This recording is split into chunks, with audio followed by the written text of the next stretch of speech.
Good afternoon. I'm Bonnie Raindrop, and I'm Project Director for Pesticides in the Chesapeake Bay Watershed Project. This is a project of our organization, the Maryland Pesticide Education Network. We want to welcome you to this first of two conference webinar sessions entitled PFAS and Pesticides, Exploring Threats to People, Food, Water, and Ecosystems. We're pleased that this year we have over 270 stakeholders registered for the conference.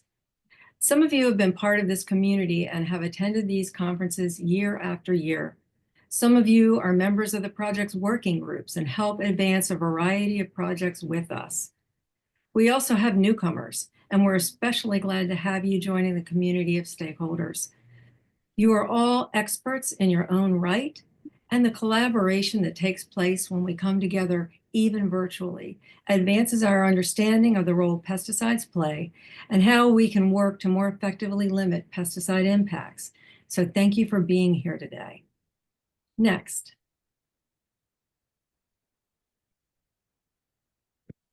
Before we move on, please open your chat window. Tell us who you are and share something about yourself or a project that you're involved in that's related to pesticides. We all miss the networking we used to do when this was an in-person conference, but we'll do the best we can with chat. Please chime in with your thoughts throughout the conference today.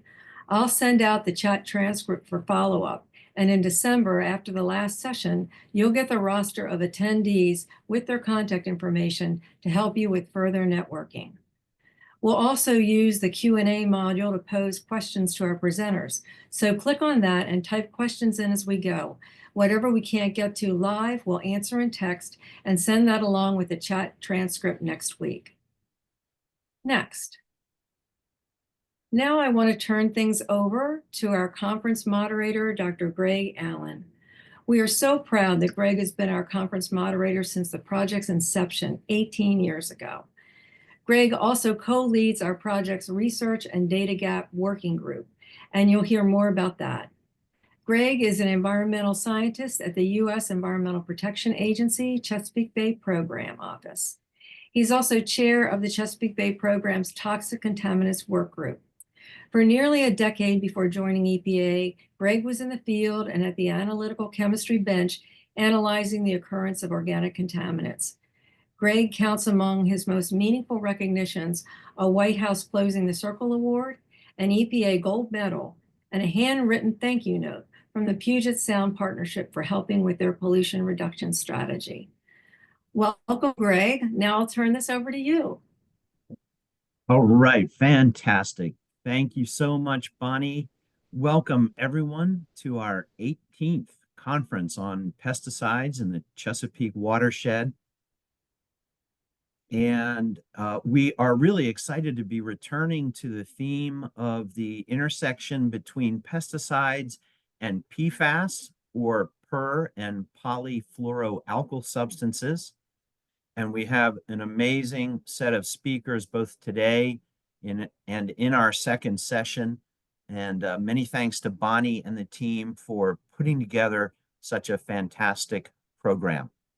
So as we dive in here, we're going to first visit some of the elements of this project that have sustained it and made it so successful over all these years.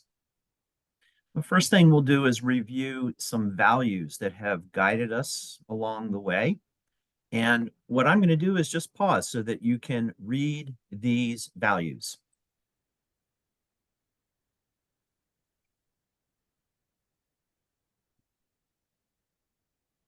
So we recognize both the enormous social value that pesticides provide, while also recognizing that there are risks, and we need to all come together to manage risks to the environment and human health. And so that's what this is about. And we are confident that these values that have sustained us over 17 years will continue to sustain us today, this year, and into the future. Now, another thing that has really set this project apart from some other initiatives and is part of why it has been so well sustained is the work groups that we have.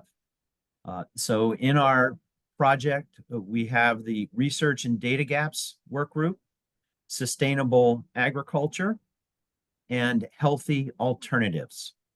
And it really, I think, is the fact that we take a lot of the input that we get during the annual conference and use other sources of information to be sure that our work groups are working on projects that are salient and important and valuable.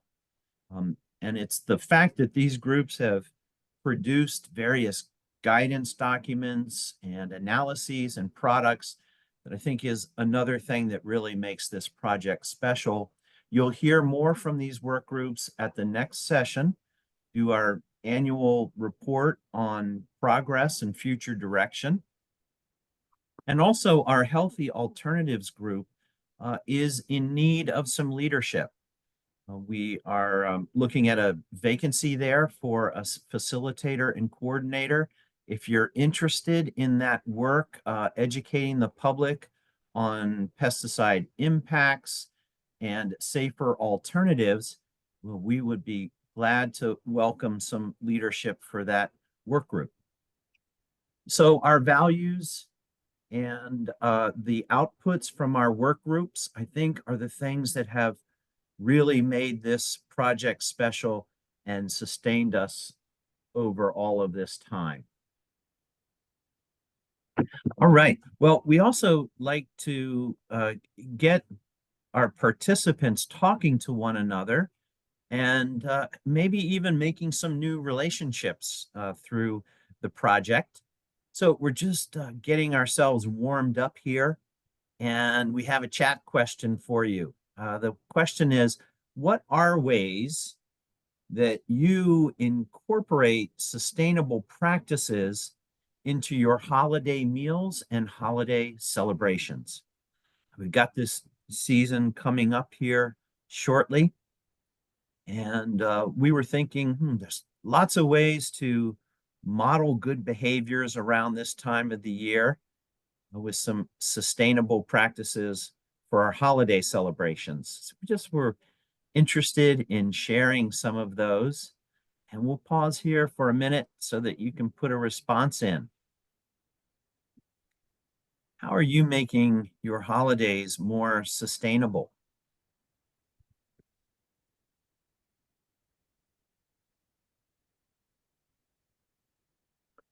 All right.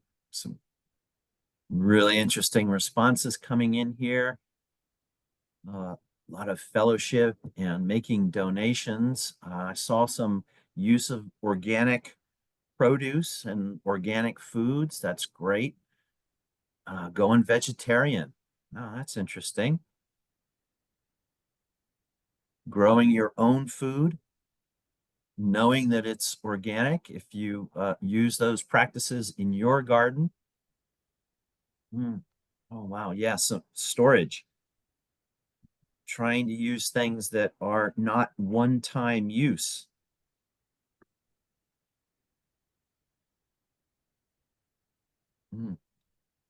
Wow. Biodegradable ornaments. Thank you, Natalie. Wow, that's really interesting. Using cinnamon. Amazing. Yeah, and avoiding paper consumption. Interesting. Reusable wrapping instead of paper. Wow. Okay. That is really inspirational. I'm going to be looking at that and thinking about how I can model some of those practices for my family.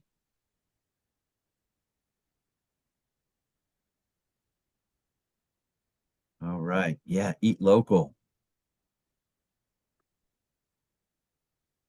Oh, nice. Wow. Well, that is a fantastic list. I hope you've all been able to follow it a bit, at least, and be inspired by all of those great ideas.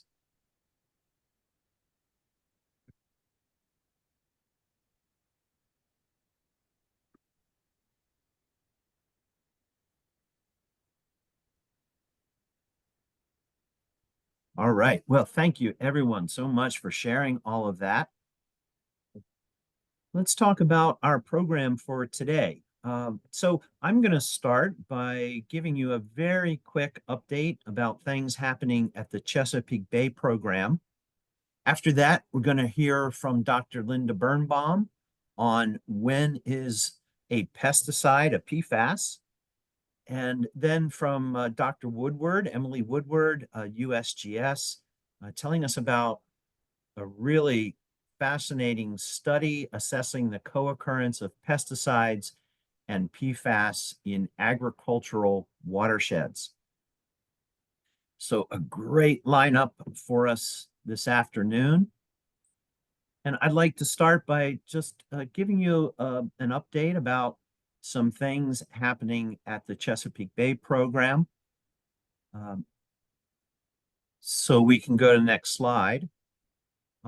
So you may be familiar with the total maximum daily load, the TMDL, that the Chesapeake Bay program partnership is pursuing, that is based on nitrogen, phosphorus, and sediment reductions, often referred to as the Bay TMDL, but it's for just those pollutants, nitrogen, phosphorus, and sediment. And we had set some goals for having practices in place to allow our jurisdiction partners to reach their water quality standards by 2025. The goal was to have practices in place that would eventually reach the standards by 2025. And we didn't quite make that goal. We did make it for sediment, but didn't quite make it for nitrogen and phosphorus. So the question came up, what is the future of the program with regard to our executive level goals for those pollutants and all of the other elements of achieving our vision of a restored bay and watershed? And what's happened over the last year is that a steering committee called Beyond 2025 Steering Committee did a lot of interviewing and looking at information and talking to stakeholders to make some suggestions about how we should go about reevaluating our executive level goals and the future of the program. And from that report, the Chesapeake Bay Program's Executive Council, and that's the governors in the states, plus the mayor of the District of Columbia, the chair of the Bay Commission, and the EPA administrator. That is our Executive Council, and they meet every year. They'll be meeting in December, and at that meeting coming up in this December, they will issue a charge back to the principal staff committee. And that charge essentially is going to direct the program to come up with revisions for our watershed agreement that happened in 2014. So the last time that we redid the entire agreement was 2014. And the PSC will go about considering changes to the goals and outcomes or sub-goals of the Chesapeake Watershed Agreement. So in December, the council will charge the PSC with looking at all of our goals and coming back to them with suggested changes. Now, in this agreement, with regard to pesticides, there is one goal for reducing toxic contaminants to a level that doesn't impact living resources and human health. We have that one goal. And then we have a couple of goals underneath that having to do with reducing pollutants and continuing to do research so that we understand how these pollutants impact the bay. So we will be looking at that goal and its outcomes or sub-goals and coming up with ideas for ways to make those even more inspirational and effective goals, ones that we can track and be accountable to. And so it'll be a very interesting time coming up. We invite anyone who has an interest in this topic in the Chesapeake watershed to join this discussion. You can find a lot of information at chesapeakebay.net. And among this community, we will be asking for input during 2025 as to how this partnership should be addressing toxic contaminants going forward. So this is a pretty critical time. Each time we've done this in the past, we've ended up with a conclusion that we can't achieve the vision of a restored bay without working on chemical contaminants and pollutants beyond nitrogen and phosphorus. And so we hope that's the way that the partnership will conclude this again. And it also is supported by the fact that Congress called for a toxics reduction strategy in the Clean Water Act, Section 117, that charters the Chesapeake Bay program. So we're really hopeful that this element will stay strongly present in the next, in the future of the Bay Program partnership, and we invite everyone to join the conversation in the coming year. All right, well, that is a quick update on probably the biggest news coming out of the Chesapeake Bay program, and we will be talking a lot more about it in the coming year. All right, well, if you have any questions, you can put them in chat or send a question to me. I'm pretty easy, alan.greg@epa.gov. So glad to talk to you about these activities at the Bay program anytime. All right, well, that's the update on Chesapeake Bay program. So without further ado, let's get to our first presentation.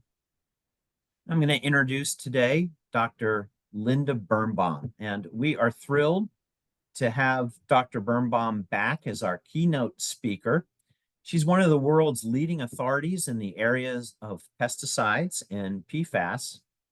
She's one of the Maryland Pesticide Education Network's advisory council members, and we're delighted to welcome her back to the conference.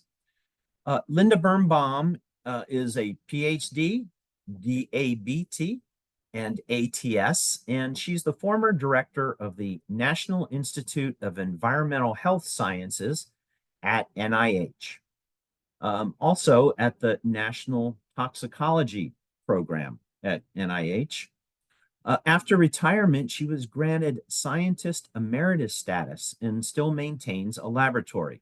As a board-certified toxicologist, Dr. Birnbaum served as a federal scientist for 40 years.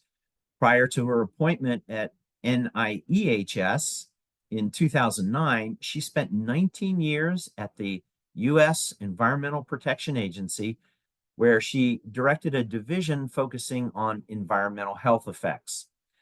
Dr. Birnbaum has received many awards, including the North Carolina Award in Science, the Surgeon General's Medallion in 2014, 14 Scientific and Technological Achievement Awards, plus the Winslow Award, which is the highest honor for the Yale School of Public Health.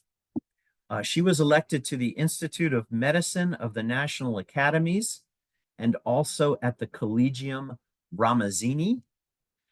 She's received honorary Doctor of Science degrees from the University of Rochester, the University of Rhode Island, Ben Gurion University in Israel, and the Amity University in India.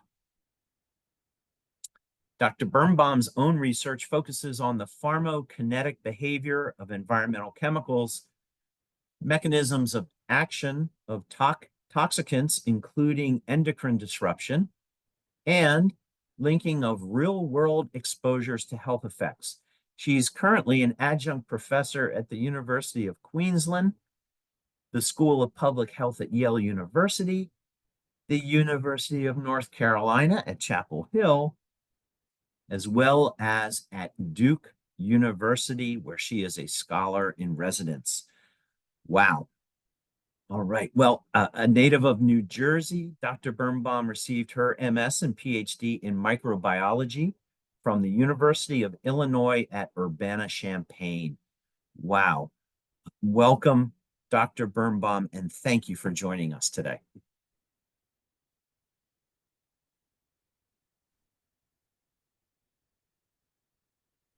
Good afternoon.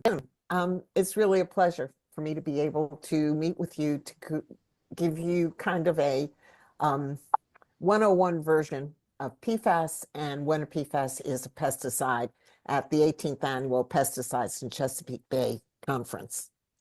So just as a little disclaimer, I'd like you to know that I have certainly spoken publicly about my understanding about PFAS toxicity, and I am serving as a plaintiff's witness in a large PFAS case. So first, really, what are PFAS? And this goes to the heart of the matter of the definition. And the definition that I believe is valid and that 22 states and the Organization for Economic Cooperation and Development believes is valid, as well as EPA's Office of Research and Development, define PFAS as any molecule that contains at least one fully fluorinated methyl or methylene carbon atom. Now, there are at least 15,000 chemicals which meet this definition. Not all of these are intentionally synthesized. It includes impurities and degradants that occur. Some of the common ones that, or uses that we know of for PFAS are Teflon, Scotchgard, the aqueous film forming foams, and many unknown. And the reason that they're used so much is they're very useful compounds. They provide resistance to grease, water, and oil. They are surfactants and stain repellents, and they do lead to some fire suppression. Now, some of the problems with them are that they are all persistent in the environment. The carbon-fluorine bond really does not occur naturally, and therefore nature hasn't figured out a way to break it down. They are extremely mobile environmentally, and many of them are bioaccumulative in our bodies as well. Now, we have growing concern about the alternatives. This may be another example of unfortunate substitution. Short chain alternatives have been developed, and they are not very well studied. And the few that have been studied, we see the same effects as we see with the long chain ones, and long chains are defined as, for example, greater than 6 or 8 carbons in a chain. And now we have growing concern about the ultra short chains, especially about trifluoroacetic acid, which is being found everywhere and at very high concentrations. So when we look at PFAS, we can kind of divide them into two major groups. One are the polymers versus the non-polymers. And let me just let you know that there are many polymers, and you have to make polymers from monomers. And then many polymers in their life cycle actually can degrade and release the monomers, or can actually especially when it's a side chain fluorinated polymer. And I think the important thing here is that about 80% of the PFAS, the monomers that are out there in the environment, are coming from polymers. And then the non-polymers are into two basic classes: the perfluoroalkyls, which are the long carbon chains with either a carboxylic acid or a sulfonic acid, for example, or some other end groups, and the polyfluoro, which are things like the fluorotelomers used extensively, for example, in food packaging. And you also have, for example, the ether kinds of compounds as well. So I think what's important to understand is that the polyfluoroalkyl and their precursors can transform to give you, depending upon what the precursors are, into either the long chain or the short chain perfluoroalkyl substances. And some of the polyfluoroalkyls will be the ethers, ultra short chains, and so on. And we know that biological treatments and some chemical oxidants can promote this transformation. So in other words, a precursor is also a PFAS. Now, I mentioned before the ultra short chain PFAS, which are extremely important, and these are the C1 to the C3 perfluoroalkyl chains, things that are used in refrigerants, for example. And also that some of the things that were used to replace the chlorofluoroalkenes that were leading to the ozone hole. And atmospheric oxidation generates the trifluoroacetic acid, or the C2, and there are over 1 million precursors to this TFA. And I think that we're beginning, now that people are starting to look, we're finding it everywhere we look. I think some of the most concerning is we're finding it not only in groundwater and drinking water, but we're finding it in blood as well. And the way that is being used to remove PFAS from water will not remove the ultra short chains. So where are these PFAS? Where are they used? And if you look just at the circle, you can see that, frankly, they're everywhere. Personal care products, they're in food packaging and in food, they're in cleaning products, they're in all kinds of things, pots and pans, they're used on clothing, and I had mentioned before, firefighting foam. The largest uses actually are some of the manufacturing uses. For example, the productions of plastic and rubber in the electronic industry, and coatings and paints are some of the major uses. And in many cases, the light blue are the polymers, but as we know, the monomers are, the polymers can break down to give us the monomers as well. So how are we all being exposed? The first thing I want to state is that we can be exposed by ingestion, inhalation, and dermal. All are important. As I said before, the PFAS don't break down, and I think it's important to know that they do pass through our water treatment plants. So industry is the sole source of PFAS. Many of them are put into consumer goods, and I gave you examples of some of those, and that can lead to human exposure. And also used in firefighting, and then some of it, unfortunately, has directly gotten into the environment. The consumer goods and the waste infrastructure also lead to environmental contamination, and this has led to contamination of our drinking water and our food supplies as well. And I should mention that human exposure, these compounds do pass through the placental barrier, and they also are distributed through breast milk as well. So where are we finding it? This is a relatively recent, from the Environmental Working Group, map of where PFAS have been detected above the proposed limits, which I'll come back to, but were finally promulgated. The limits were promulgated back in April this past year. And what you can see is, frankly, any place where there's a significant population, you have lots of PFAS. In addition, anywhere you have a military site, you find PFAS as well, often from the use of AFFF in firefighting and so on. So they're all over. And the thing I kind of want to point out is just take a look at what's, for example, around the Great Lakes, because I think it's important to realize that these PFAS are getting into our fish. In fact, with an analysis of 500 composite fish samples from around the country, it's something that EPA does every couple of years. This was analyzed for PFAS, and what they found is essentially, I think it was 499 of the 500 fish had elevated PFAS, and the dark brown are ones that had really high concentrations, over 50,000 nanograms per kilogram. And what you can see is our major, kind of some of our major water areas.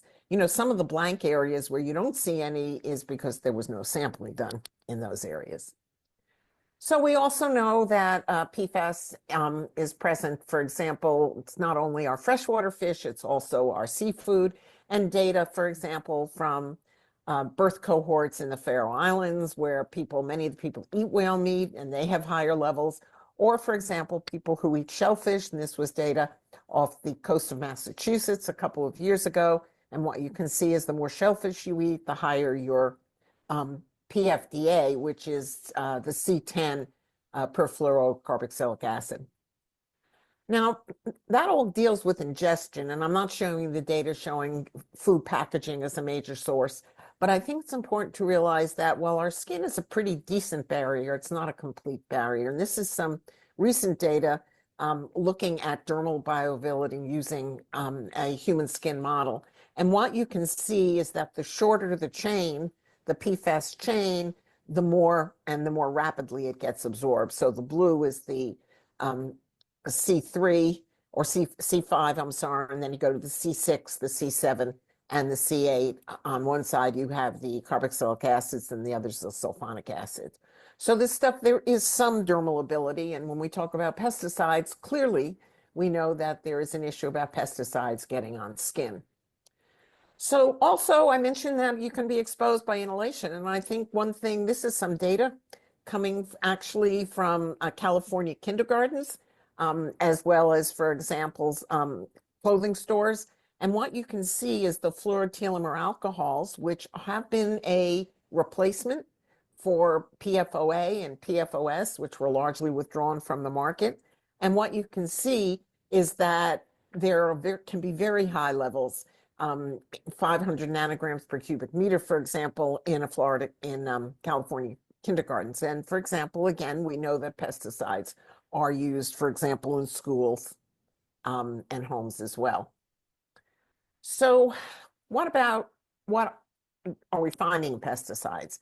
One of the things that concerns many of us is that when we're doing measurements of PFAS, say in drinking water or in blood, we're often not measuring all the PFAS. We're measuring just a small subset of that 15,000.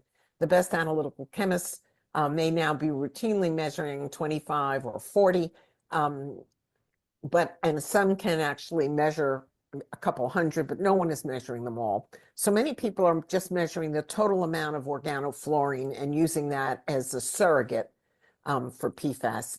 And if you look here, you can see that the percent of the active ingredients that have organofluorines on, in this case, is about, especially the point of this slide is really show it's increased over the last 10 years. 61% versus all of the active ingredients, 23%. And if you look at PFAS, about a third of the active ingredients are PFAS, and that has increased as well. So some of the PFAS chemicals that are approved in U.S. pesticide products, you have some of your highly fluorinated pesticides, for example, the broflanilide. You've got those that are very highest use, which are PFAS, for example, the trifluoralin. Some of them are known water contaminants, such as fipronil and bifenthrin. Then you have some of the fluorinated aromatics, which are also PFAS. And then you have, and this is something that, as we know, and I'll bring it up later, unfortunately, the inert ingredients don't have to be tested in the formulation, but you have things like the tetrafluoroethane, the PTFE, which is a component of a polymer, and so on. And so these are also present. So organofluorine and PFAS approved inert ingredients, this is just a partial list. But I think the important thing, if you kind of go through this list, is that many are PFAS, not all. Some just have a single one fluorine atom, or not, they don't have the two fluorines on one carbon. Many of them are used in food. Many of them are approved in the US. And in fact, as we know, often things have been approved in the US that have not been approved in Canada, or some of them in the EU. So why are we concerned? And this is just not the most recent data, but it hasn't changed. We all have PFAS in our body. This is data from the NHANES, the biannual statistically based survey of the US population. But everyone globally has PFAS in their body. It's more than 98% of people in the US. You can measure PFAS, and that level keeps going down. So it's really essentially everyone. I mentioned before that PFOA and PFOS have both been phased out, PFOS in 2002, PFOA in 2013. But again, some are being produced by breakdown of precursors or from some of the polymers. And especially if you look at PFOA, there's a decline from 2008 to 2012, and then it kind of levels off.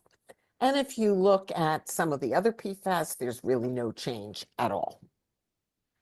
And in fact, if we look at the replacement PFAS, those possibly unfortunate substitutions, here, this is data from human breast milk, and you can see PFOS clearly going down. PFOA, not going down dramatically, but a little bit.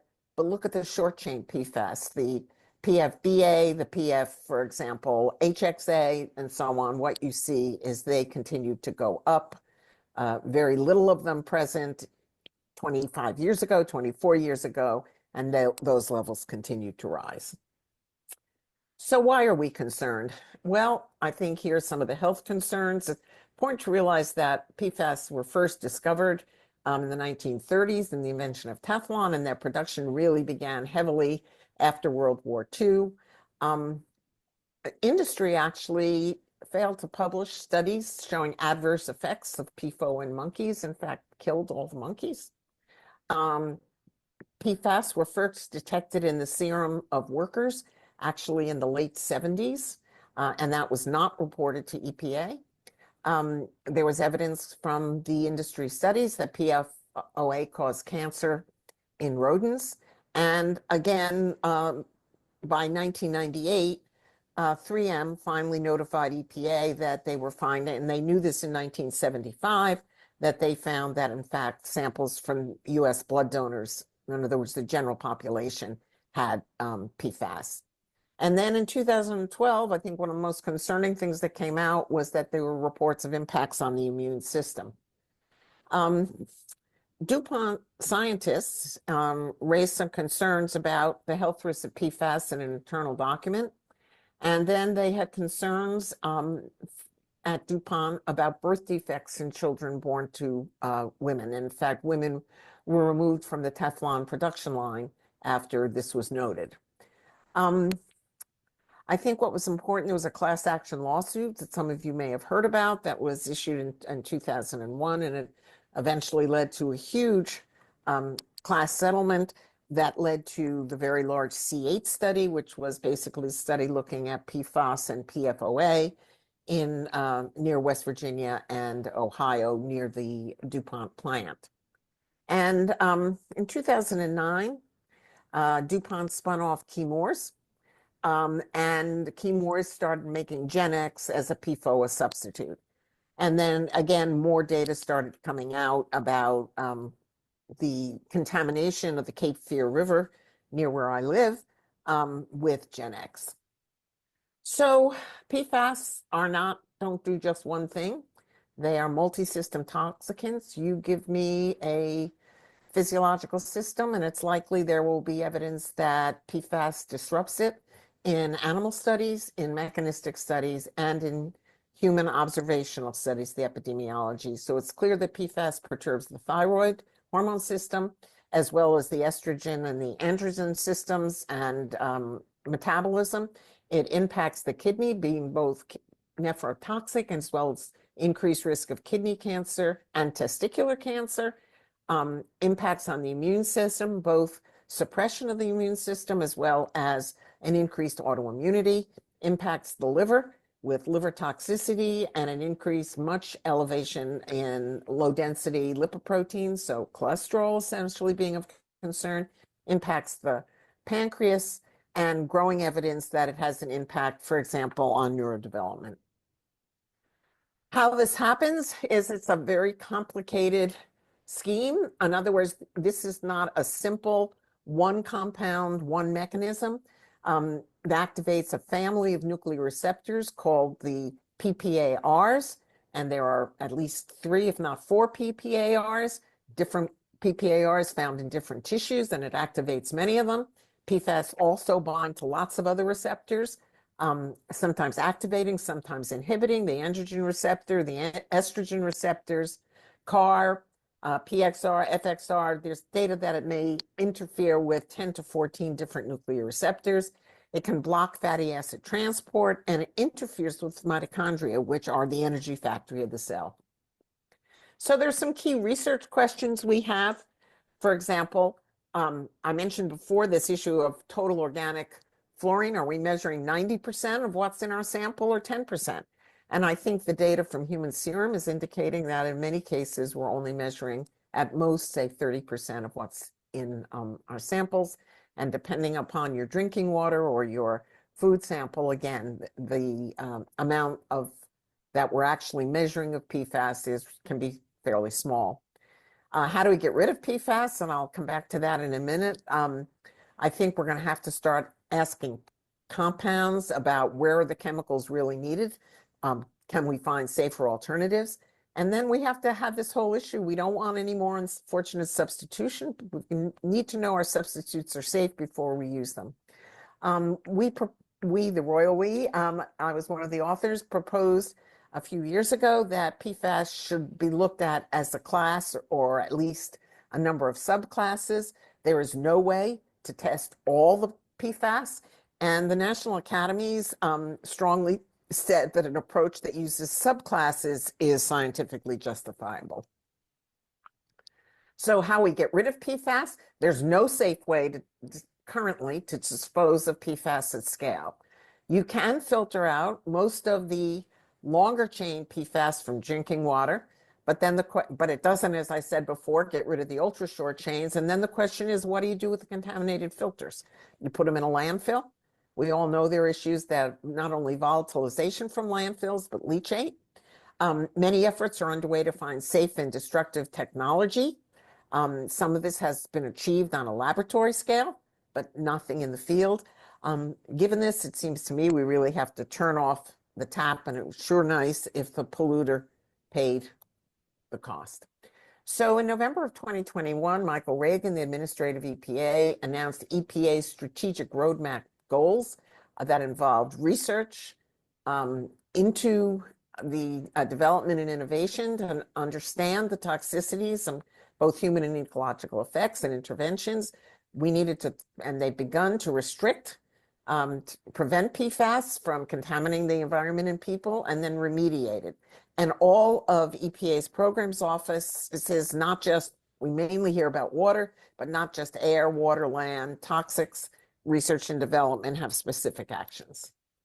So if you look at what's gone on with the risk assessment of PFAS, and this really mainly has to do with drinking water, what you can see is that if you look at over the last 20 plus years, the initial regulatory levels, for example, and present in or guidance levels have continued to drop, and we know now that they've even gone lower. I should mention that both EFSA, the European Food Safety Authority, and the Agency for Toxic Substances and Disease Registry have very similar numbers for what is a weekly intake that should be without adverse effects. And, the conclusion is that in Europe, uptake of just these 4 out of the 15,000 PFAS is above the regulatory or the tolerable weekly intake for much of the European population. And ATSDR came up with something else. These are non-regulatory. EPA, its non-regulatory moves in 2016 set a lifetime health advisory of 70 parts per trillion for PFOA plus PFOS. And in 2022 came up with an interim health advisory, much lower, thousands of times lower, for PFOA at 0.004 parts per trillion and PFOS at 0.02. Our states have moved ahead. So, for example, maximum contaminant levels were set in Maine and Massachusetts for a sum of 6 PFAS, and in Vermont for 5 PFAS. And the critical effects have been developmental, hepatic, and immune. And I think the important thing is the science advances, the regulations keep getting stricter. Just a year ago, the Interagency for Research in Cancer evaluated the carcinogenic activity of PFOA and PFOS, and concluded that PFOA is a carcinogen to humans with sufficient evidence for cancer. They say that PFOS, they didn't feel the data was quite as strong, and they said it's possibly carcinogenic. So I think those were very important findings. A summary of this meeting was published almost a year ago, and we're waiting for the full monograph to come out, hopefully this month or next. But EPA last April announced regulations on 6 PFAS in drinking water. EPA concluded that both PFOA and PFOS are carcinogenic, so there was no safe level, so they set the maximum contaminant level goal at 0. But then based on technology, economics, and sociological concerns, they set the regulatory level at 4 parts per trillion in drinking water. They also set MCLs for PFHXS, which is a C6, PFNA, which is a C9, and GenX, which is an ether of 10 parts per trillion each. And then they added in information for the C4 PFBS, and they said they used an approach that has been used repeatedly in Superfund, which is a hazard index. And if the hazard index exceeds 1 for a mixture of 2 or more of these compounds, then you also exceed an MCL. So they gave our municipal water suppliers 3 years to do their monitoring, and then they have to notify the public of their levels, and 5 years to implement the solutions to reduce the PFAS less than the MCLs. I should let you know that also in April, PFOA and PFOS have been designated as hazardous under Superfund, and the polluter will have to pay to remediate those sites. But there are some other federal regulations on PFAS. The FDA removed all PFAS from food packaging. 2024, DOD no longer required PFAS in your air film forming foam in practice and training, and has to be totally removed now. And the FAA no longer required PFAS in AFFF in domestic airports after 2021. So there is some movement. So what has come up for this? The National Academies sponsored a consensus workshop to look at the clinical follow-up, and basically concluded that there was sufficient evidence that the decreased antibody response, both in adults and children, there's sufficient evidence for really hypercholesterol levels, which is a problem related and is associated with increased risk of heart disease, impacts decrease in infant and fetal growth, and an increased risk of kidney cancer.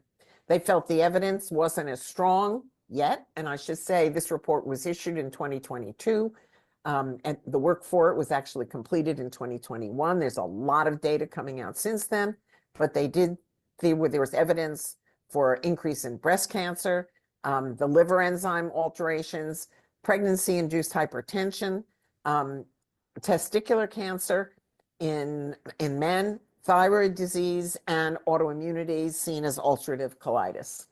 So this finally led to recommendations that led to ATSDR, which is affiliated with CDC, issued clinical guidance last January. And what they said was that if your PFAS is below 2 parts per billion in your blood, in your serum really, you're not expected to have adverse health effects. But if it's between 2 and 20, you should try to reduce your exposure and make sure you get screened for your lipid levels, for if you're pregnant, for hypertension and breast cancer. And if it was above 20, then they opine that there's clearly a higher risk of adverse effects. So continue to screen for hyperlipidemia, do thyroid testing, and keep looking for kidney, testicular cancer, and ulcerative colitis. So what's happening in our states? Well, our states are moving ahead. Actually, a bunch of states have MCLs, but they're greater than EPAs, so that they're going to have to now move to EPAs. 30 states have surface water regulations. 23 states look at more than just PFOA and PFOS, and they look at the other 4 that EPA has now promulgated regulations. 36 states have banned or restricted PFAS containing AFFF and food contact materials. Bans are in progress in quite a number of states. Major grocery and restaurants are eliminating PFAS from their packaging. And again, several states have banned it in textiles and furnishings. So the scientific basis for managing PFAS as a chemical class comes from the EU, from their chemical strategy for sustainability was released in, my goodness, it's 4 years ago now, but they specifically called out PFAS and proposed a ban on all non-essential, unintentional uses of PFAS. So what about pesticide registration? FIFRA, the Federal Insecticide, Fungicide, and Rodenticide Act, requires that registration be re-upped every 15 years. But the Office of Pesticide Protection in EPA, from my opinion, has an over-reliance on industry studies. They will basically ignore studies that are done academically, which I think is a huge problem. They are now focusing extensively on the use of NAMs, which are new approved methodologies, or new alternative methodologies. So these are your in vitro, your computer, your in silico models, which I think have a lot of potential and can certainly indicate a problem potentially, but a negative NAM means you may just not have asked the right question. The Food Quality Protection Act of 1996 required a 10-fold safety factor be included for children's safety, and OPP recently is ignoring that safety factor, and they are using an outdated definition of PFAS. In fact, they are using the definition that only recognizes about 1,200 to 1,600 PFAS, and it's the industry definition. In the environment, we have pesticides and you have your active ingredient, but the breakdown we know for pesticides sometimes is more toxic and more persistent. So many pesticides are PFAS or they contain PFAS. 14% of all active ingredients are PFAS, and a third of these have been approved in the past 10 years. PFOA and PFOS are found in many pesticide products. They can leach from fluorinated plastic containers, and they can break down from other sources. PFAS pesticides and products, they end up as persistent water pollutants and as food contaminants. I think, again, we need to remember, although most of our testing looks at one PFAS at a time, all PFAS are complex mixtures, and 66 PFAS pesticides are currently approved in Maryland. So this is just a list of the PFAS approved pesticides in Maryland, and I don't expect anyone to memorize or to look at it, but I think it's the heaviest use. For example, fipronil is one of the heaviest use. We know that's a water contaminant. We know that the most reported uses include some such as chlorphenapir and bifenthrin. Bifenthrin is another well-known water contaminant. So I think this is an issue that really needs to be addressed, and we need to be asking, do we really need these in our environment? So thank you, and I look forward to answering questions.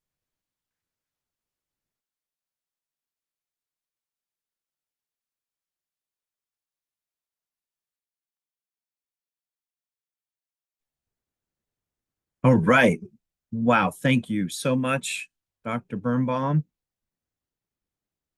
And yes, we do have about 10 minutes for questions. So if I could, I'm going to offer you a couple of questions, Dr. Birnbaum, and we'll have some discussion here. One theme that I'm seeing in the questions and the comments and in other places is the conflict between, we hear that these are forever chemicals, very hard to alter, but then we also hear that monomers go to polymers. We hear that long chain go to short chain. And just wondered if you could say a little more about the mechanics behind that. What is allowing some transformations while we also know that these are highly stable compounds? So if we talk about the polymers and monomer relationship, again, when you make polymers, you make them from monomers. And so you get some release at that point. Polymers themselves are not very toxic or very dangerous. They often won't absorb into the body. But the point is there's a life cycle of polymers. And many of the polymers have, say, PFOA or other PFAS as side chains. And side chains often break off during atmospheric degradation or use. And then the same thing can happen just over a life cycle, that you can actually, certain parts of polymers, certain of the bonds between the carbon atoms on the polymers can actually break and release smaller ones. So I think the point is, while the carbon-fluorine bond is essentially forever, carbon-carbon bonds are not, and that they do break down. Okay. I thought maybe that was the weak spot. So, okay. Well, thank you for that. Another question. We know that there are some fluorinated pesticides, and wondering about the mode of activity for fluorinated pesticides. Is there one mode, or are there multiple? And also, are they tend to be used as insecticide or herbicide, or what application? Okay, so I think the point is fluorines are put on pesticides to make them more persistent in the environment. That's why you put the halogen atoms on things. I think we all remember the chlorinated pesticides, So that's why they're there. They're not on those molecules for their biological activity. That doesn't mean that they may not have other biological activity that has nothing to do with pesticidal approach.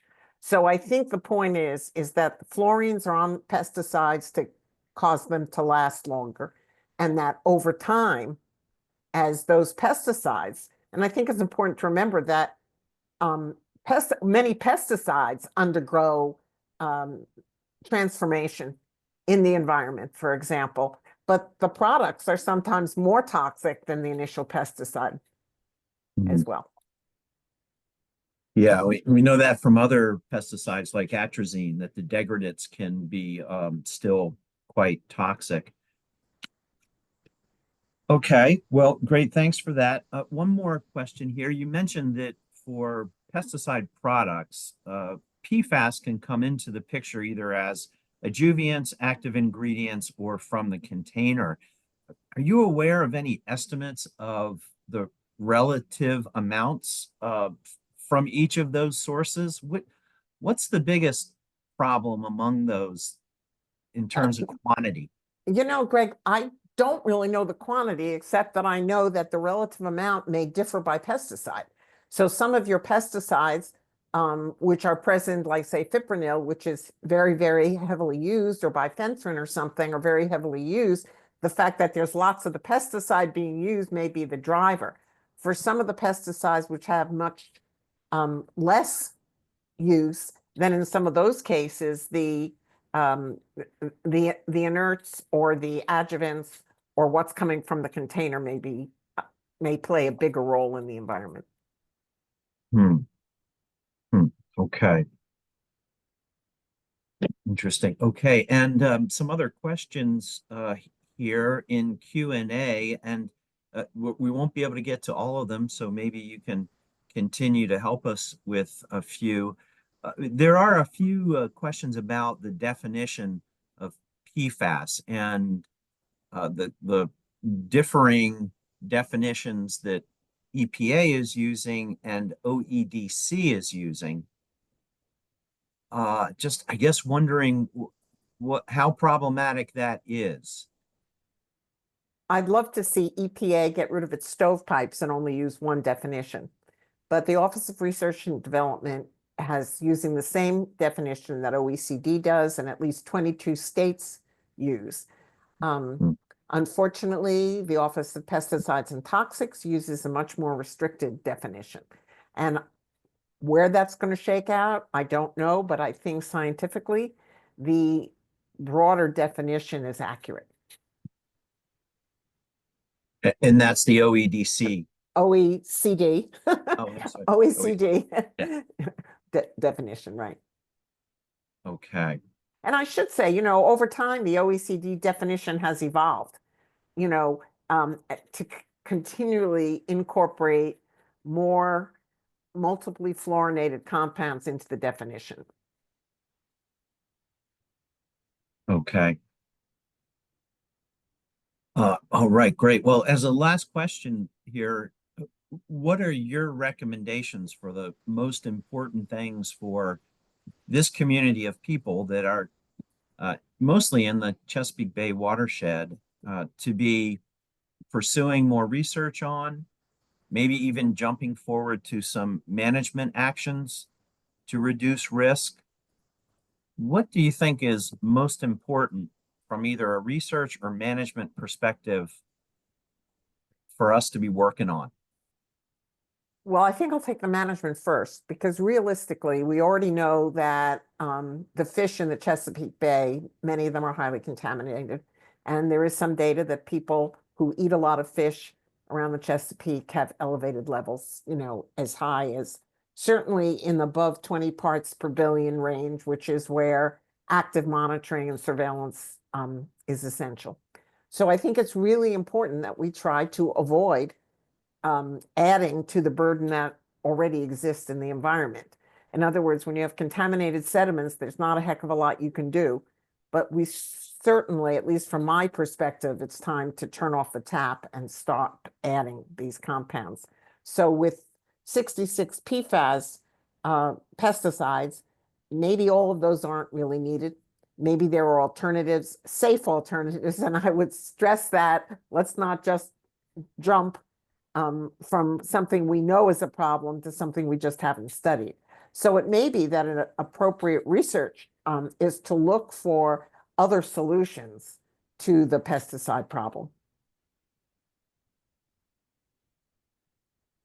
Okay. Yes, maybe that takes us back to emphasizing integrated pest management and using chemicals as a last resort. I'd Okay. go with that. All right. Yeah. Okay. And appreciate you mentioning fish. I can add to that that our jurisdictions in the Chesapeake watershed have been over the last couple years emphasizing PFAS analytes when they look at fish tissue. So we have some new data that's coming along, and we're looking forward to the full data set, but some of the early results have already triggered a few fish consumption advisories, including in Maryland, actually recently increased from just a couple to a couple dozen. Wow. So we're expecting that that's a trend that's going to continue. Seeing PFOS as a dominant contaminant in fish, but also PFOA as probably secondary, at least in the data we have so far. And appreciated that you pointed out that PFOA is thought to be a carcinogen and PFOS probable carcinogen. So we certainly don't want that in the fish that we're all trying to enjoy. Again, EPA has labeled both as likely carcinogenic. Oh, I see. And that's the basis for the MCL for drinking water being set at 0. Ah, okay. Okay, well, certainly there is a connection in fish, and that's one of our main interests in the Chesapeake Bay program is the value of our living resources, and we compromise that value when they are contaminated. All right. Well, Dr. Birnbaum, thank you again. There are some questions. If you can click Q&A at the bottom of your screen, there's an opportunity to answer some more questions if you're able to do that. I'll be happy to try. Okay, wonderful. Well, thanks again for joining us for the conference this year. And I bet we're going to be talking to you in the future because really fascinating stuff. I All right. agree. Yeah. All right. Thanks so much. Let's keep moving through our program here. So we have another chat question to engage everyone with. This question is, what more would you like to learn about PFAS and pesticides? We just heard one phenomenal presentation that really got us started on this topic. We will be hearing more today and in the next session, but want to be asking this question and following along with you as far as your interests and questions and things that you'd like to learn more about, so that we can be sure that this conference and the work of our work groups is on point. So we're going to leave this chat question running for the rest of our time here together today, and then we're going to revisit it and open it back up at our next session. So please go ahead and just think about this one and let us know what questions or areas about all of this that you would like to know more about, or maybe can suggest that one of our work groups takes a hold of.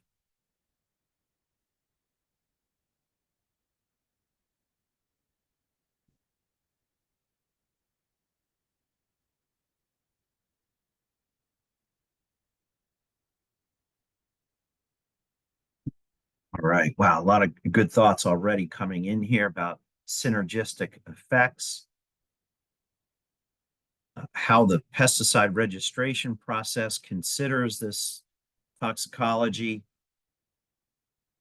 and levels in fish. We can bring you more on fish contaminants in future meetings, especially since we've made this linkage between pesticides, pesticide degradates that are fluorinated and possibly accumulating in Chesapeake fish. With that connection, we can continue to talk about what we're seeing in fish.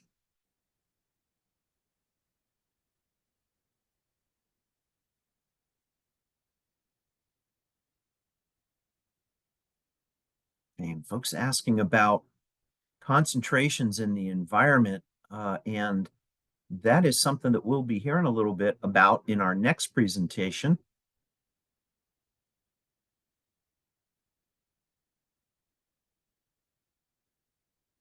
Yeah, okay, so interested in the relative partitioning of PFAS in the system: groundwater, surface water, sediment, fish tissue. That's exactly the interest that we have at the Bay program, and how we are trying to make a unique contribution in this on this topic. We explore this at the Bay program in quarterly PFAS-focused meetings for the toxic contaminant work group. I talked about that a little in the chat. If you're interested in how we pursue some of those questions about where PFAS is appearing in the system, please send us a note, and you can join those quarterly PFAS-focused meetings.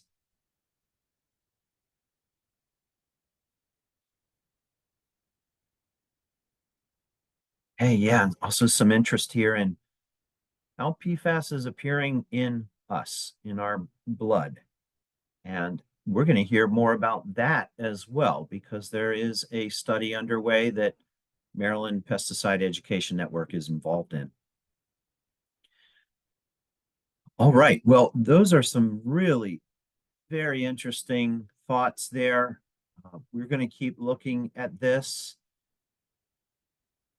and hopefully find some future presentation topics to bring back, or maybe some projects for our work groups. All right, well, we're going to leave that open, and please continue to let us know what's on your mind as far as what you'd like to learn more about. We're going to take a quick break here. So we're going to give you a 5-minute break.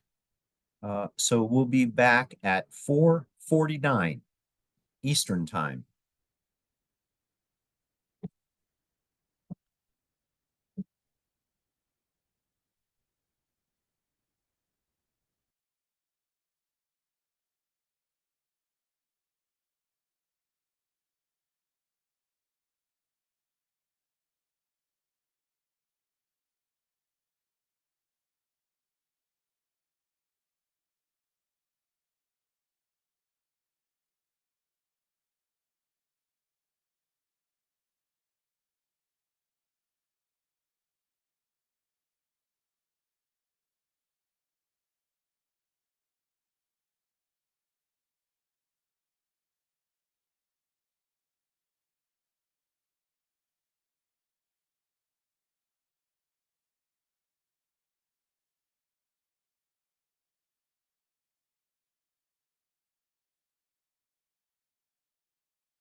Welcome back, everybody. We're going to get restarted.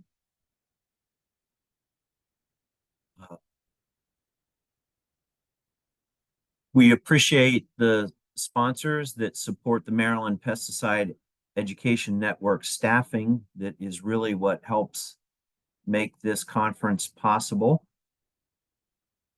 Also appreciate all these wonderful thoughts and comments that are in chat. Emily, there's a question in chat about saving the chat sequence and whether it's possible to save it. So maybe we can get an answer back out because there's just a lot of great content there in chat. I mentioned a few that were really interesting and I think will definitely help us think about topics to bring back to you all and work for our work groups. So we'll leave that open. Any other thoughts today and in our next session are very much welcomed. All right, well, let's move on to our next presentation. I'm going to introduce Dr. Emily Woodward.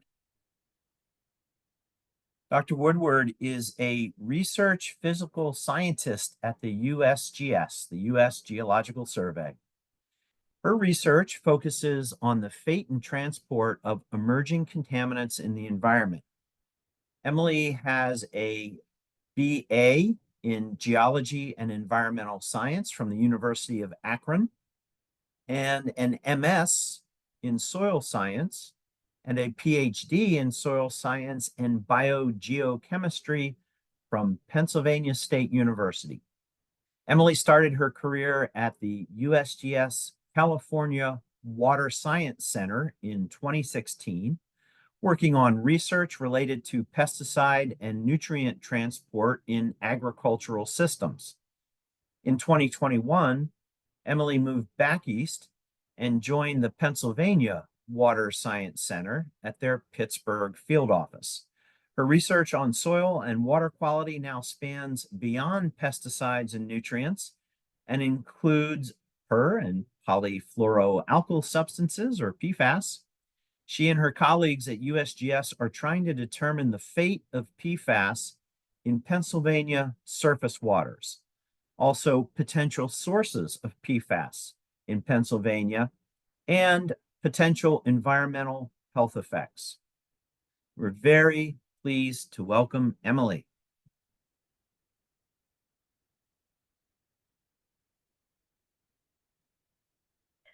So thank you for the introduction. And today I'm going to be highlighting some results from our co-occurrence of pesticide and PFAS study in California ag streams. So this study came to be after we read a Guardian article that was released in May of 2023. In this article, several pesticide products were identified with links to PFAS. And after reading that, we decided to design this study around one of those products, Intrepid 2F, which is the second most widely applied pesticide in California after Roundup. The active ingredient in Intrepid 2F is methoxyfenazide, so that was one of the compounds that we were really targeting in our pilot study design. Digging into the literature, there are other studies that have looked at pesticide and PFAS links. So there's a 2022 study that looked at various insecticide formulations for target PFAS as well as precursor compounds.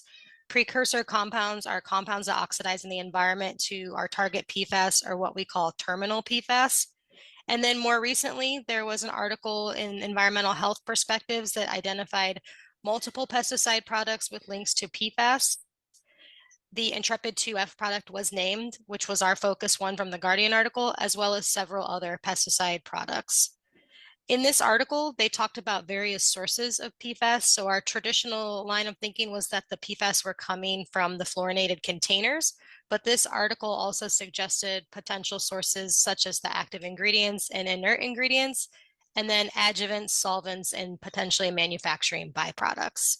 So we chose our sites across California to capture methoxyfenazide inputs. So the figure on the right, it's a little bit hard to see, but the lighter yellow colors are low methoxyfenazide usage and the red colors are high methoxyfenazide usage.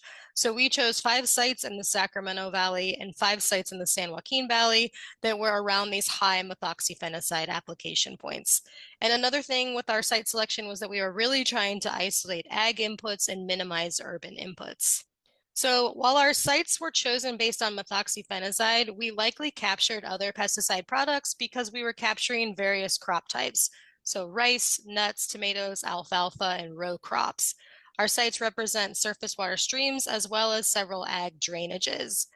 And during the time of sampling, we saw very little rainfall, which I'll touch on in a following slide. So our site samples were likely influenced heavily by irrigation and return waters. Some photos of our site below, we see Ingham Creek dominated by almond crops, the Reclamation Z drain dominated by pasture and alfalfa, and then our Colusa Basin drain site dominated by rice. And then in terms of sampling timeframe, again, we were really trying to capture Intrepid 2F and methoxyfenazide. And the great thing about California is the California Department of Pesticide Regulation tracks pesticide use data across the state. So we were able to pool methoxyfenazide use data from 2021, which was the most recent year we had available at that time, and plot that. And you can see there's 2 light tan bars that are highlighting the high use periods from late April to early May and late June to mid-July. So we targeted our sampling around May and July during those high methoxyfenazide use periods. One thing I wanted to point out, at one of our sites, we did see some aerial applications taking place during sampling when we sampled Snake River in July.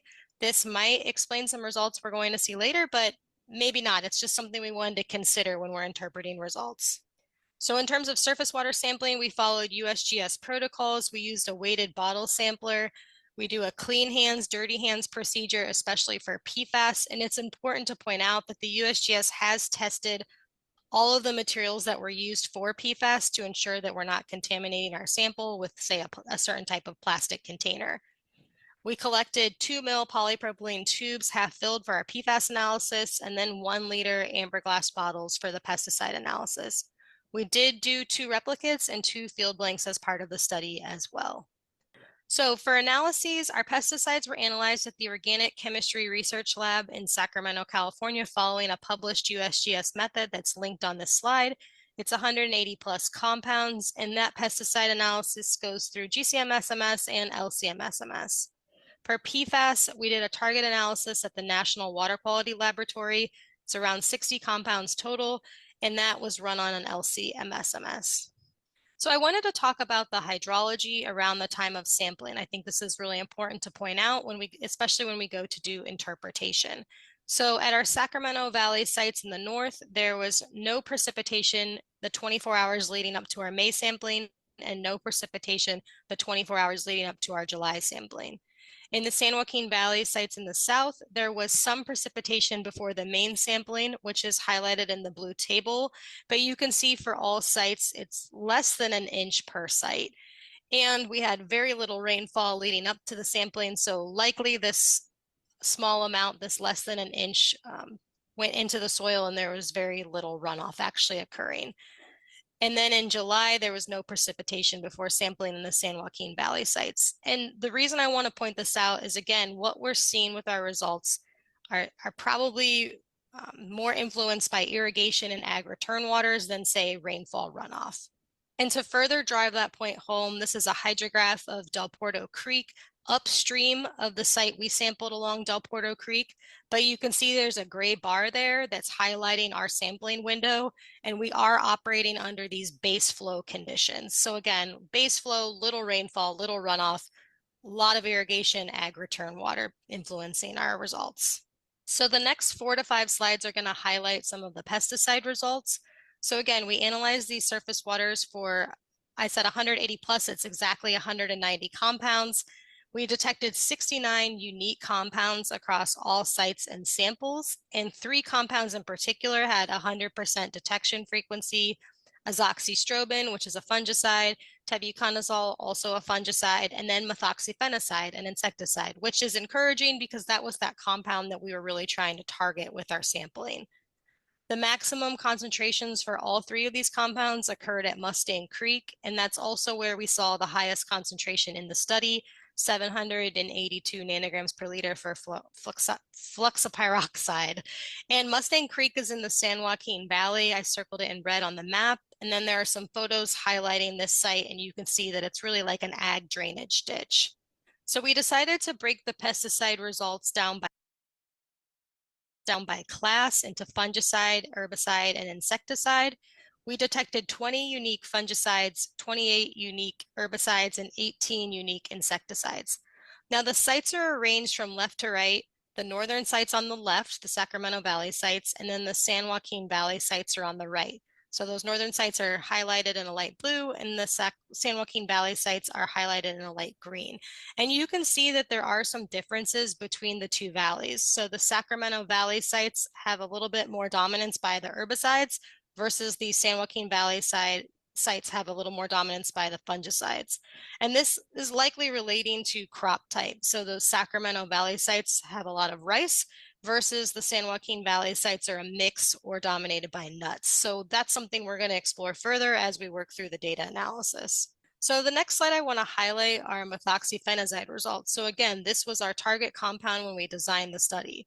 So methoxyphenazide was detected across all sites, 100% detection frequency, and our highest detections occurred at Mustang Creek, the high concentration of 497 nanograms per liter. But one thing I wanted to point out is that high methoxyphenazide concentration at Snake River in July. And if we think back to that previous slide where we did see aerial application occurring during sampling, there may be some link there, but that's something we're going to have to explore further. And then again, just to bring this back to PFAS, so methoxyphenazide is the active ingredient in Intrepid 2F. And in several papers and that Guardian article, Intrepid 2F has been linked to the PFAS, perfluorobutane sulfonic acid, or what we call PFBS. So it'll be really interesting to look at the PFAS results and see if we're detecting PFBS in these samples. So now I want to talk about the OECD definition of PFAS. So it's defined as a fluorinated substance that contains at least one fully fluorinated methyl or methylene carbon atom, and there are a few exceptions to this definition. So far we've been thinking about PFAS from kind of our target PFAS that are in our EPA's, what we call 1633 methods, but this definition opens up an interpretation around pesticides that are considered PFAS. So I've identified a couple pesticides in the bottom right that meet the OECD definition of PFAS, and you can see I've circled the fully fluorinated methyl groups on those compounds. And then on the left, I've identified a few of our PFAS that are in our target methods, just so you could see how these structures compare to the pesticide structures. So if we look at our pesticide results in the context of the OECD definition, we had 35 compounds that met that definition, and 14 of them were detected. And I've listed those 14 compounds here. The most frequently detected pesticide was flupyrum in 16 of 20 samples. And again, the highest concentration was at Mustang Creek, which we've been seeing for a lot of our results. Flupyrum is a fungicide that's applied to a wide variety of crops. So to put some of our results in the context of aquatic life benchmarks, we decided to plot up the compounds that were detected that exceeded benchmarks. So we have 4 compounds: bifenthrin, cyhalothrin, diuron, and imidacloprid. And bifenthrin is one of the fluorinated pesticides that meets the OECD definition of PFAS. So that's an interesting one to point out. And these 4 compounds exceeded various acute and chronic benchmarks for invertebrates and vertebrates. Once we get the PFAS results, we will be putting those in the context of recently released EPA benchmarks, and they came out in September of 2024. So some other organofluorine considerations. So something that we want to think about moving forward is total organofluorine, which will be an indicator of all of the fluorinated organic content in a sample, whether that's from pesticides, PFAS, or other compounds in the environment. And then something called trifluoroacetic acid, which we may be able to go back and run on some of our samples. We're considering that moving forward. This is an ultra short chain PFAS. It's mobile and persistent. It's been detected in various matrices and is considered a byproduct of some of these fluorinated pesticides and other fluorinated contaminants. So unfortunately, I do not have PFAS results to share. I was really hoping to get those before this talk, but the analyst is still working through them. But we did run 2 methods on PFAS. We did a direct aqueous injection method and a solid phase extraction method. The online SP method has lower reporting levels and analyzes 30 more compounds. So that's where we get that 60 total compounds. As soon as I get these results, I'd be happy to share them with the audience. They'll be published in our database for the public. And then we're also planning to write up a journal article sharing these with the scientific community. So to bring this back to the Chesapeake Bay, thus far, we've really been focusing on California, but this work does relate to work that's ongoing in the Chesapeake Bay. So Samuel Miller at USGS released a paper in 2024 looking at pesticides in the Potomac River watershed. And what I found interesting was that some of the pesticides that are detected in the Potomac are pesticides that we're detecting in California, which would suggest that similar products are being applied. Methoxyfenazide and pyperonyl butoxide in particular were detected in this Potomac study, which are active ingredients linked to products that have been linked to PFAS. So again, methoxyfenazide was our target compound in California, and that was something being detected in this Potomac study, albeit at lower concentrations than what we detected in California. And then I've also highlighted in red here that some of the pesticides that were detected in the Potomac are pesticides that meet the OECD definition of PFAS. So those are also showing up in the Chesapeake Bay. Another group at USGS is looking at land cover and what they're calling different typologies across the Chesapeake Bay. So pasture, mixed ag, row crop, and developed land use. And they're looking at surface water samples and doing target PFAS and select pesticides for those surface waters. And that work is ongoing. The data analysis on this will start in the spring, and that will be something very relevant to the Chesapeake around pesticide applications and PFAS. And then finally, there's another group at USGS that's looking at biosolid applications in the Chesapeake. They put out a USGS data release identifying biosolid inputs in Maryland, West Virginia, and Delaware. And there are questions around these biosolid inputs and their relation to PFAS. So that's something that we will be exploring in the Chesapeake moving forward. So in summary, we can say that pesticide use may represent a source of PFAS in ag drainages. Fluorine-containing pesticides are also present in ag drainages. And in general, pesticide applications and ag releases to surface waters do warrant further study. So with that, I just want to thank the USGS Environmental Health Program for their funding of this pilot work, the Organic Chemistry Research Lab that did the pesticide analyses, and my co-authors. And I'm happy to take any questions with the time that's remaining. Thank you.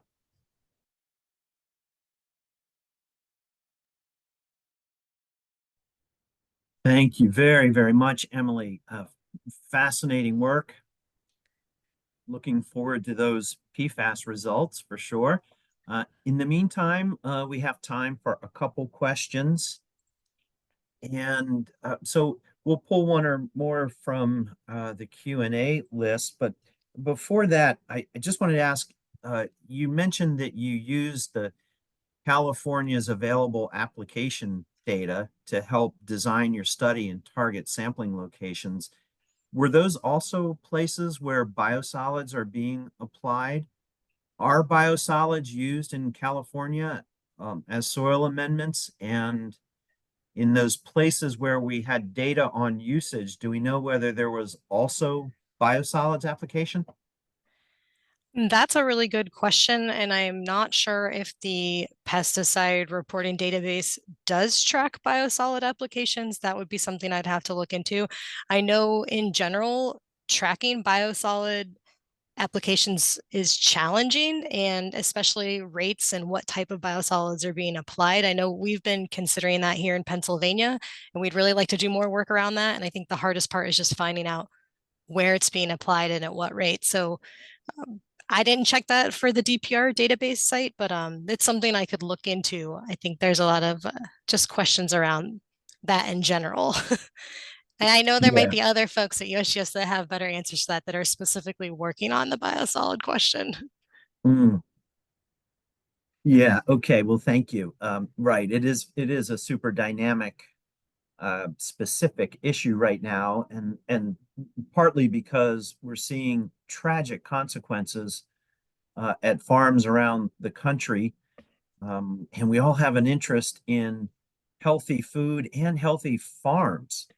So it's a very, very compelling issue, and we're doing some work with it at the Bay program, and actually that will be a featured topic at our next quarterly meeting on this. And so hope that you, Emily, and others will participate in that. Yeah, and we also know that biosolids get to be real risky when there are one or more users in that wastewater system that are industrial users that are discharging high concentrations. That also makes it hard to predict where the problematic biosolids are. So a really interesting issue. Another question here, what's going on in Mustang Creek? Yeah, that's something that we're digging into now. So we actually just wrapped this pilot study like a month or so ago, and we're in the throes of data analysis and interpretation. But I showed a few photos. You can see that it's essentially like an ag drainage ditch. And I think recently, I said we tried to isolate these ag inputs. That was our goal. And I went back into some aerial imagery and was kind of looking at various source input layers for PFAS in the vicinity of Mustang Creek. And it does look like there's maybe some industrial and assorted facilities in the nearby area. So that could be another more urban source that might be contributing to things, and maybe the PFAS down the road, not necessarily the pesticides, but things that we're going to have to explore further, kind of that relationship between applications and what's showing up in the water. But it's just heavily irrigated. We've got that ditch right there. Low flows. Yeah.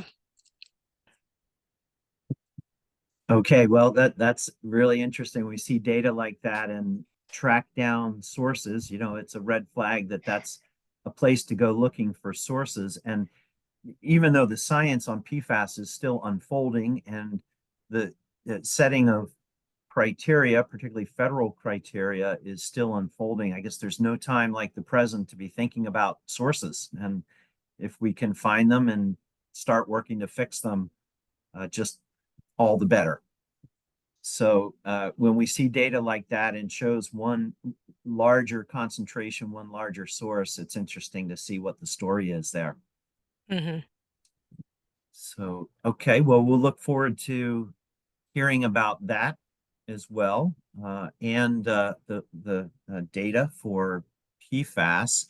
One last question here from Q&A. You were talking a lot about the presence of PFAS in surface water, but this participant is asking about what that means to groundwater and the cycling of this on the farm. It is a surface water issue, but is it also a groundwater issue? Yeah, that's a great question. And yes, this study is strictly looking at surface water, but it's important to be considering groundwater and potential leaching of these compounds to groundwater. And we know that some of them may be more mobile than others, especially kind of our traditional PFAS class, thinking about chain length, and compounds that are shorter chain might move more in the soil profile and leach more. We're not evaluating that, but it's not that it's not possible. I know in Pennsylvania, we have a study that's looking at groundwater in various watersheds across the state and looking at pesticides and PFAS. And the detections, I've seen some of the initial data. I haven't really gotten into it too much yet, but there are detections, very low and infrequent detections of PFAS, like our more traditional compounds that we think about. But the concentrations and detection frequency are a lot lower than what we're seeing in surface waters in general.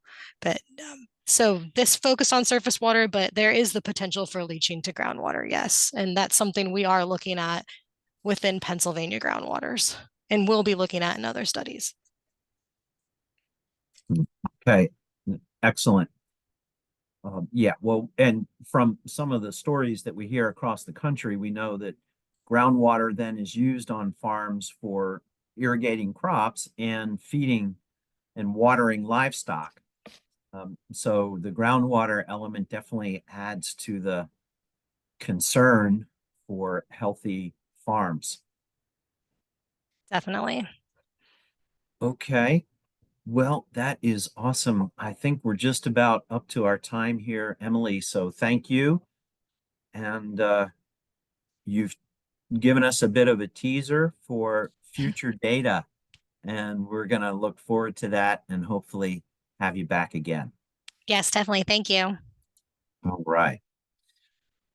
Okay. Well, we are coming to the close of session 1, and we want to be sure that we're giving you some previews on session 2, which will be on Tuesday, December 3rd. During that session, we're going to hear from Alexis Temkin about environmental presence and implications for pesticides that have fluorination. We'll hear from Anna Maria Rule about a study looking at PFAS in human blood serum. And then finally, from Vicki Blazer at USGS, we'll hear about land use associations and sources from land use on PFAS in smallmouth bass. So the association between presence of PFAS in bass and land uses that those samples are close to.